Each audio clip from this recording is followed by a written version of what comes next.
but maybe a little bit further back. Sure. A little more distance. Oh, that's right. Right. You got to do the wingspan, right?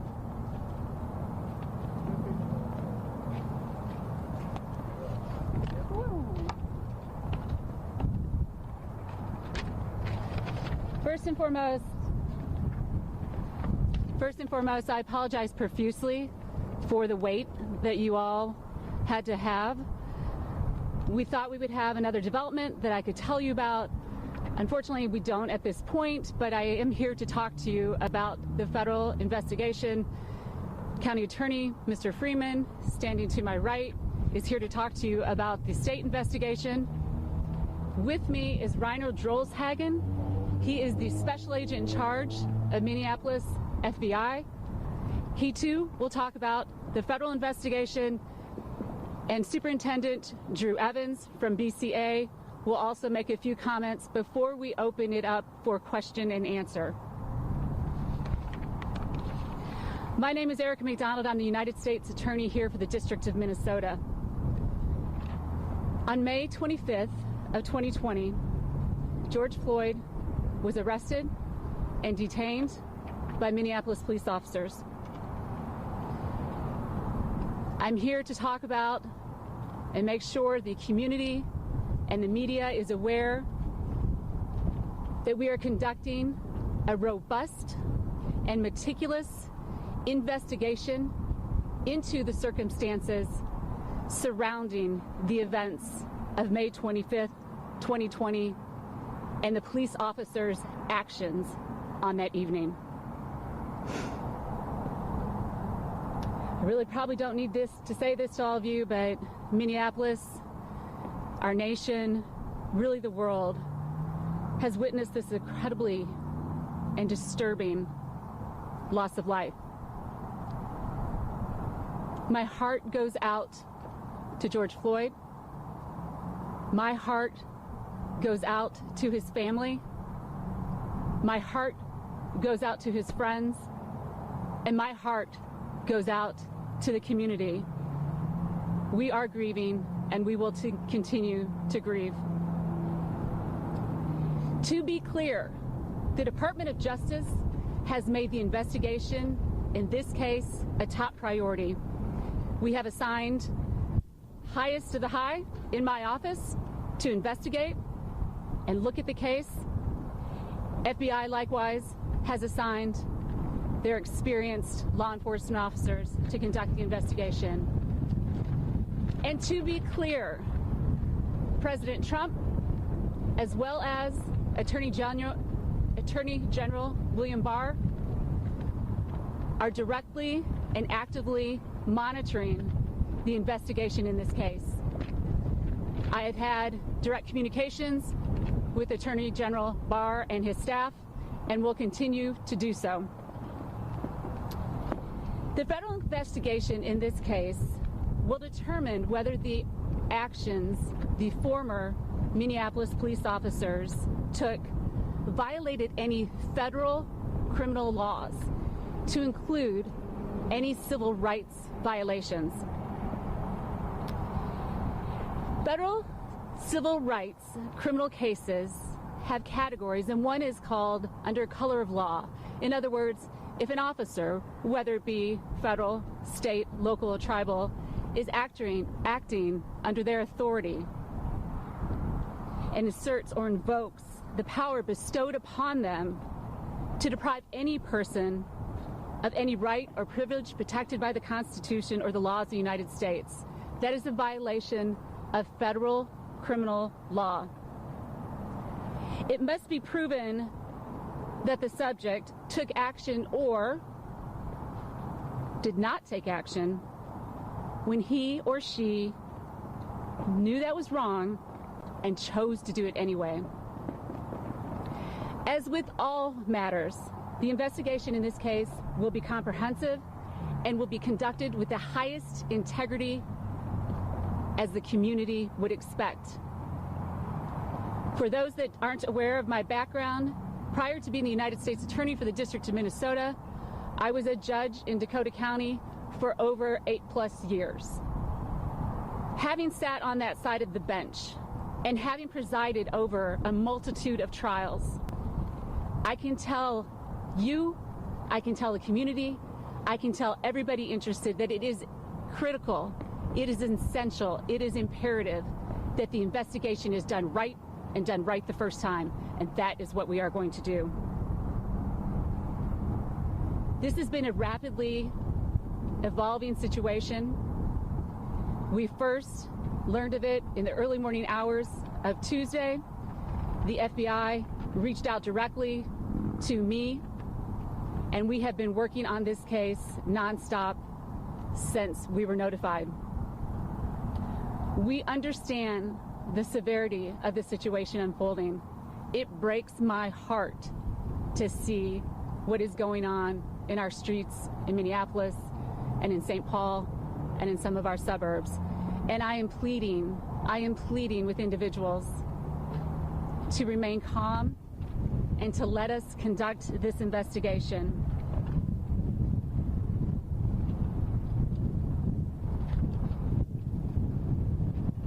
Give it just a minute before I blow over.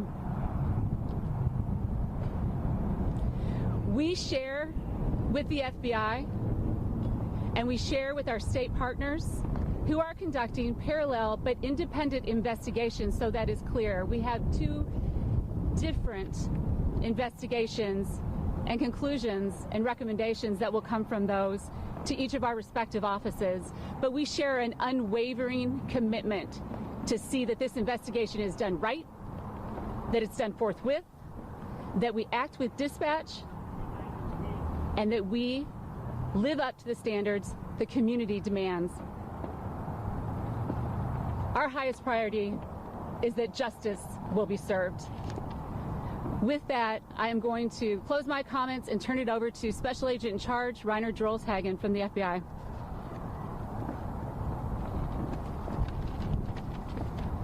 Thank you, Erica. Good afternoon. My name is Reiner Drolshagen. I'm the Special Agent in Charge of the Minneapolis Field Office. Echoing U.S. Attorney's comments, I'd like to say I express my complete condolences to the Floyd family. I'd also like to express my sympathy to the citizens of Minnesota, as there is extreme frustration, anger, and sadness. I also want to thank Chief Arredondo of Minneapolis Police Department. He reached out to me in the middle of the night and requested our assistance. His call enabled me to immediately reach out to the U.S. Attorney's Office to enlist their assistance. And as such, we were able to open an investigation in a matter of a few hours after the incident. Our role in this investigation is to investigate allegations of willful violations of federal civil rights. The FBI team is following the path where the facts will lead us. We are conducting a swift, yet meticulous investigation. In less than 72 hours, much work has been done, but I assure you there is much more to be accomplished. I want to ensure that you understand we respond to cases like these as quickly as possible. We will follow the case to conclusion in partnership with our state partner, the Bureau of Criminal Apprehension. The FBI is a fact-gathering agency. We collect facts, and we need your help. We're asking everyone that was present before, during, and after the incident to come forward to help us build the best picture of what occurred. Each little piece of the puzzle helps us complete the big picture. If you have any information, or if you have any videos, or you know of anyone who can help us with this, I encourage you to ask them to contact 1-800-CALL-FBI. Again, I'm encouraging you to reach out to 1-800-CALL-FBI. No tip is too small. Thank you.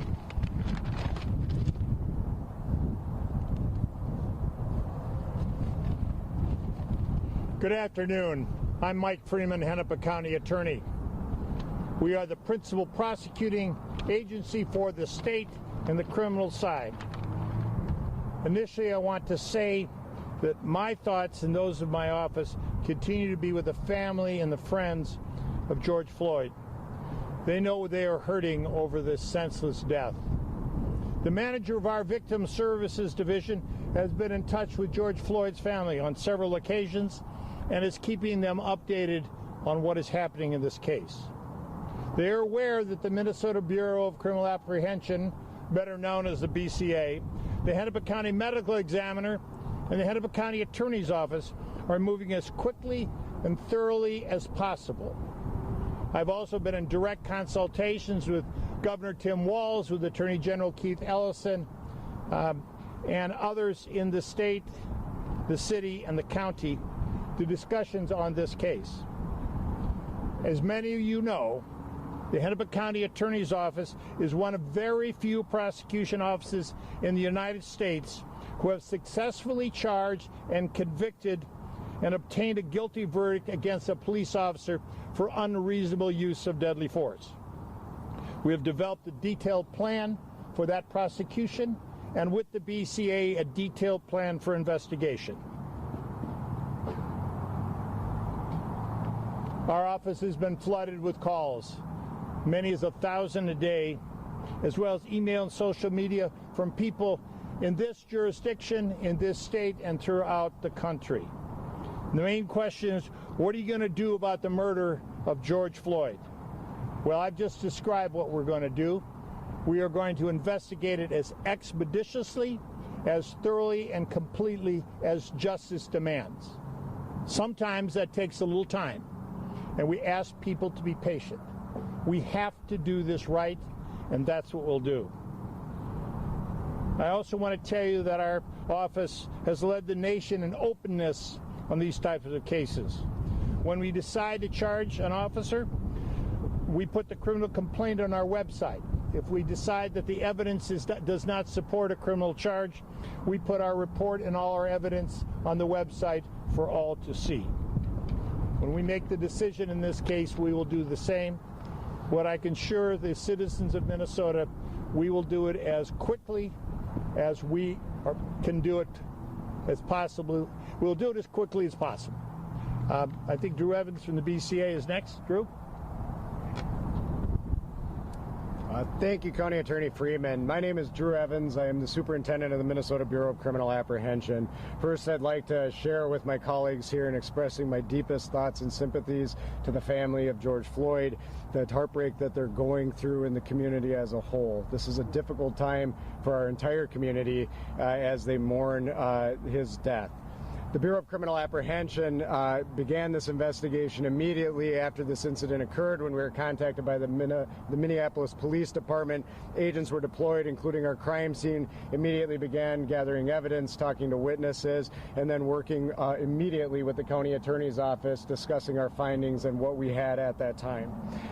Next, over the night, as was indicated, the FBI was contacted. I spoke with Chief Arredondo. He informed me he was contacting them, and that was a contact we all welcome in this process. We're working very collaboratively together. Through this process, our agents are working closely together. We've deployed numerous resources. We brought in agents from all over the state, recognizing the importance of an expeditious, quick investigation that is still thorough, independent, and unbiased by all of our organizations. Those findings will be turned over to the county attorney on the state side, and on the federal side, as noted, to the United States Attorney's Office.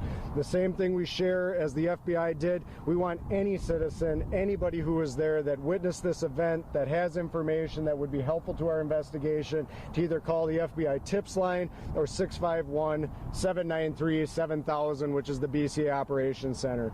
My perspective is we want citizens to go wherever they are most comfortable, whichever line they are, so that we get all of the information in this case so we can conduct the most thorough investigation possible. And with that, I think we'll turn it over to the U.S. Attorney and County Attorney for questions. And so at this point, we're going to open it up for questions. I can tell you, I'll start by saying we've got questions too, and we're getting answers to those. We're doing our best. We're digging in. but we do, and I want to echo what my law enforcement partner said, we need the community's help. There were folks there on the scene, not folks that we couldn't identify necessarily at the time. We need to know who they are. Come forward. If you have a video, please share it. We want to do, as quickly as we can, a thorough investigation to get answers to those questions. And I know that I saw the first hand going up was in front of me, ma'am. You had a question? Yeah, sorry. What do you, I mean, tonight, this doesn't sound good for protests tonight. Twitter is already saying what you guys are announcing today. You know, they were hoping for maybe charges when you guys stepped out here today because we're not getting charges. Are you worried that that's going to ignite more riots tonight? My hope is that getting it out through you, that the community will understand that we are taking this seriously, that we're working as quickly as possible, so the community understands we don't announce investigations typically. As you, the media, knows, it's unusual for us to come forward and tell you about an investigation. As the United States Attorney, we're counseled that we are not to talk about that until the time of the conviction, typically, or in some cases, perhaps charges. It's really imperative that the community understands how seriously we're taking this and how quickly and swiftly we are moving on this. And so my hope with that is that people will understand peaceful protests are always acceptable.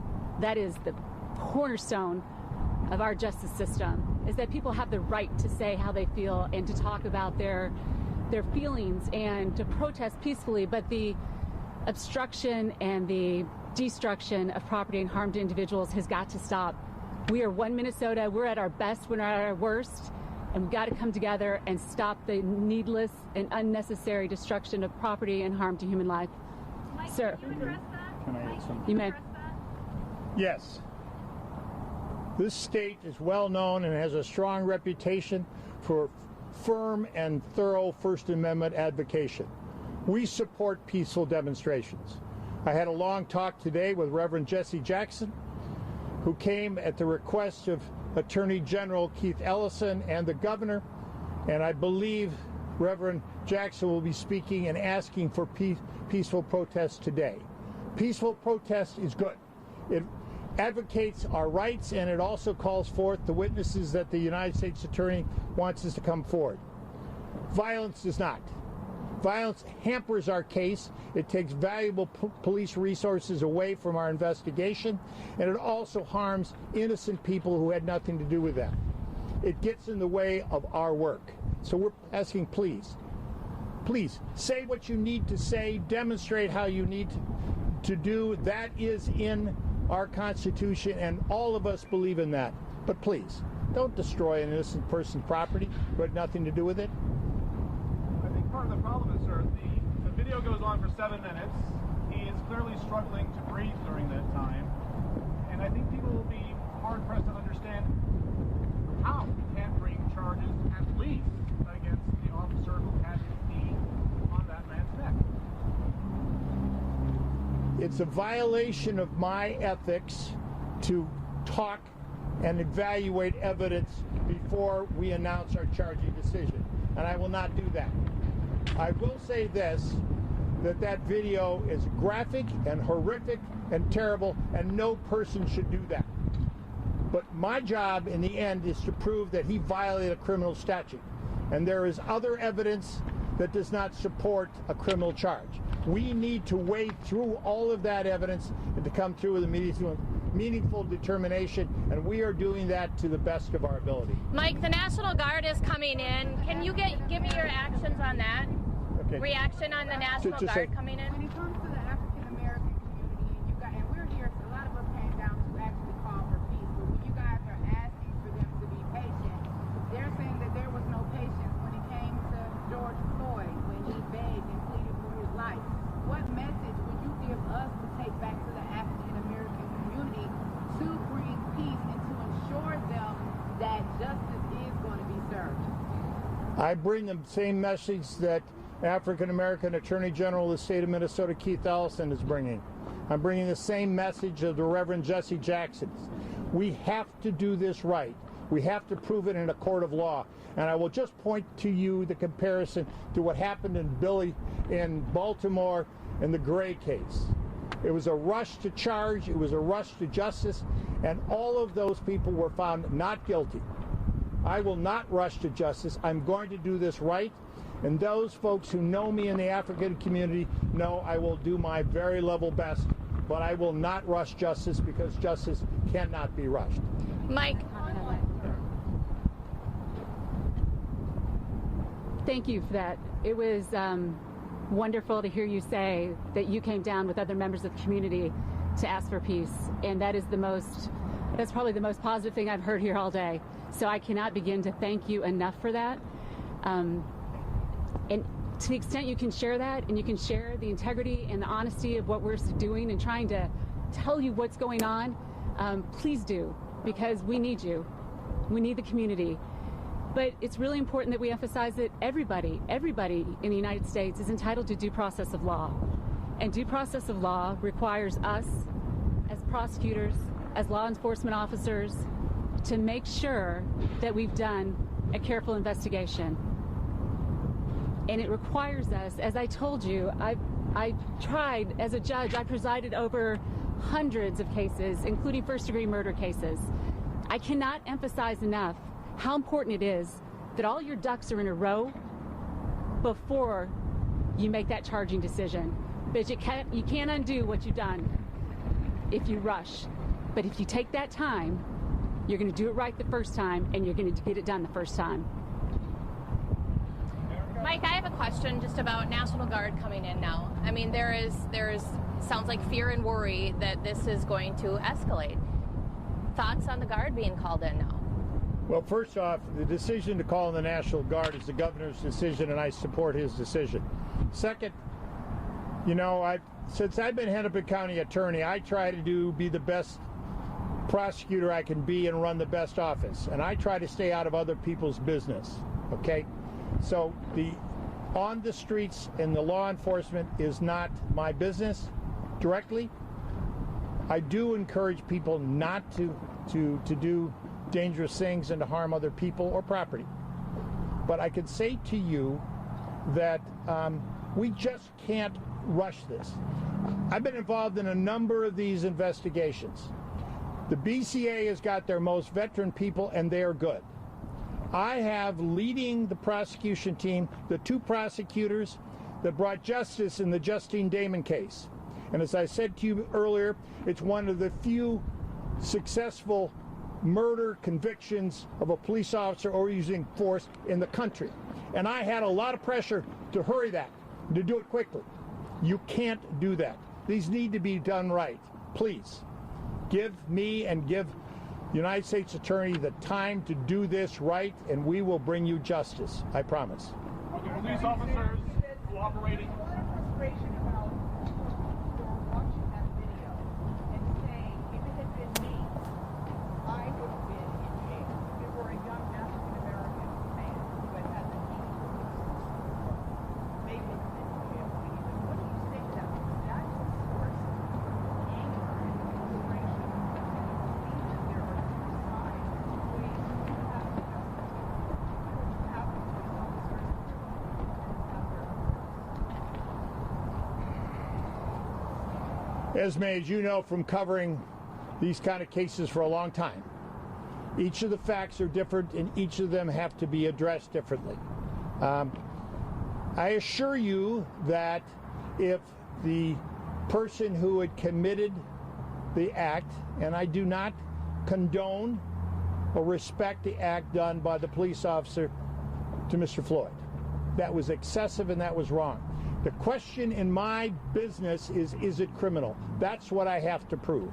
And, you know, if there are cases that you can quickly and easily evaluate, most of the cases, particularly cop use of force cases, are specifically more complex and have to be done right, and we're committed to doing it right. Sir, Are the police officers cooperating? Can I answer? I want to answer that question as well, if I may. You know, it's important for, I 100% agree with you. That is the question, right? It is the question that people in my office are asking. It's a question, we were all feeling the pain of watching that. But this is what needs to be understood is, and I know you all understand this, but to the extent I'm speaking to the community, police officers by the nature of their job, have the authority to use a certain amount of force when they're executing their duties faithfully and honestly and in accordance with their policies. And so a police officer, a law enforcement officer, has, within the latitude of their scope of duty, the ability to use the right amount of force, but not excessive force. Not excessive force as defined by the law. And so that is what we're looking at with respect to any federal criminal violation of civil rights, is that issue of excessive force. Okay, one more question. One more. Erica, are the police all about the relationship between me, justice, and your office, and particularly from William Barr's involvement in the investigation? I can tell you that every United States attorney of all my colleagues that are out there, we are vested with doing what's right for our state at the time. Of course, we're part of the Department of Justice. William Barr, I report to the DAG, who then reports the Deputy Attorney General, who then reports to the Attorney General.